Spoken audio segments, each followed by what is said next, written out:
So now let's get through more basic information. Just in case you don't understand how the whole thing works, a website, a URL, a domain name, how does it work? Again, if you feel this is too basic for you, go ahead and skip it. But let me cover the basics of a website and how it works, how a domain name works.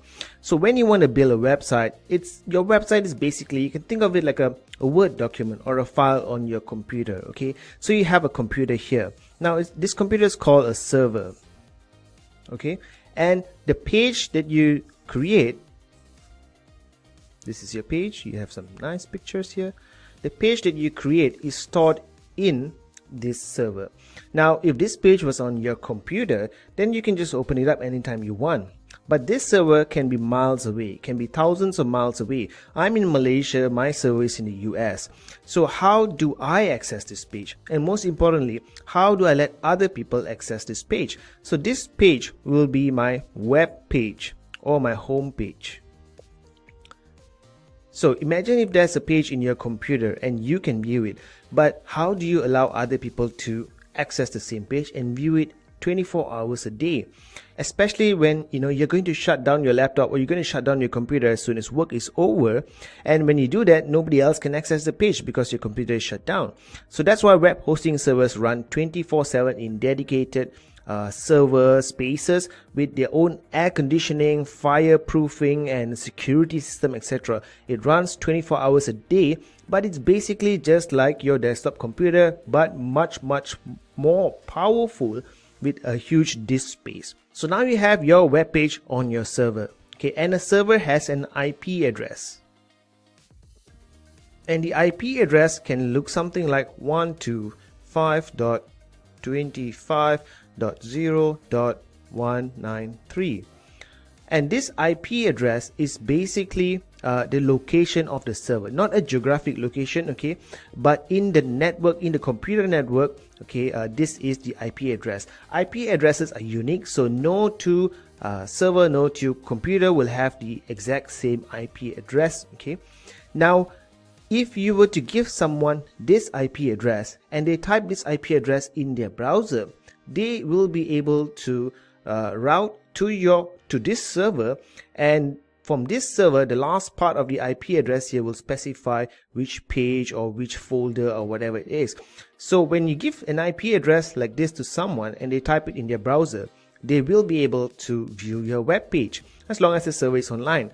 But no one can remember weird numbers like this. So that's where you have a domain name. Okay, so you have your domain name, and this domain name can be something easy to remember. Okay, let's say our website cradle.com.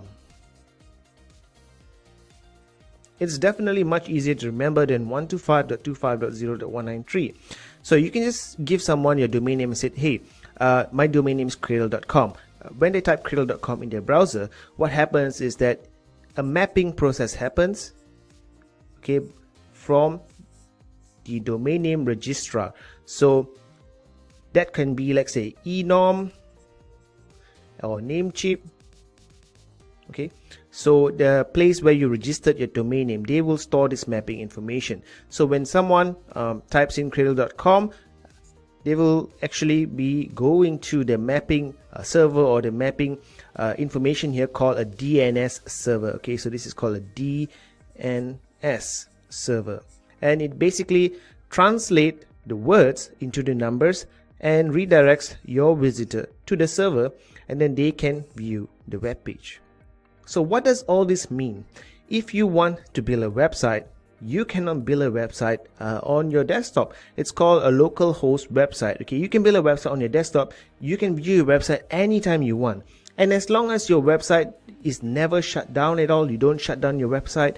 If it is your own server in your own office, it will have its own IP address. All computers have the IP address, and by giving someone access to this IP address with some modifications to your Wi-Fi network to allow access from outside, having a web page in your website is possible, and anyone can actually access your web page as long as your computer is never ever shut down.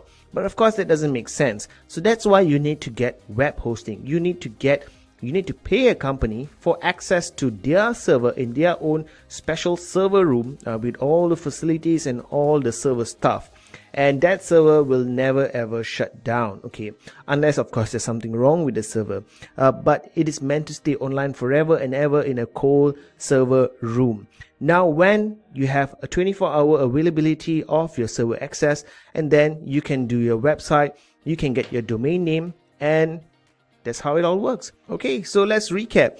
You have a domain name. A domain name is just some words here, and that domain name actually translates into numbers. The number is the location of the server, and the numbers, the IP address, is unique to every single computer in the world, and your web page is just a document in that computer. Now when it's all linked up like this, it works beautifully, it looks like magic, and this is basically the basics of any type of website technology. It's a simplified version of course, but this is how it works basically. So now let's move on to other videos.